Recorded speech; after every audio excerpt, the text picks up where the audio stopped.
George Zănoagă a intrat în horă cu Alex DSP și a acceptat meciul cu el. Ce va ieși? Spectacol garantat. Cherosenul care vrea să fie GPL. Dacă te bați cum vorbește nasol, că toate vorbile sunt copiate, are nevoie Rixeful de meciul ăsta pentru că ai gura mare și trebuie să o închide cineva.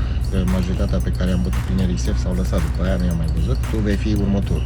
George Zănoagă, te-a luat frica, te-a luat emoțiile, ai început să-mi sun prieteni, să te interesezi pe la ei, dar cine e Alex, ce sport a făcut, nu știu ce și cum.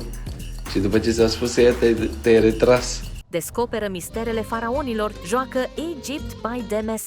Știi vorba aia, când ești prost și mai externalizezi, e nasol. Nu știu ce prieteni avem noi comun sau ce prieteni avem noi, te rog frumos să le spui să mă spune și pe mine. Pe tine te voi bate așa din plăcere și pentru că ai gura mare, chiar îmi va face plăcere să te bat dacă te va face acest meci.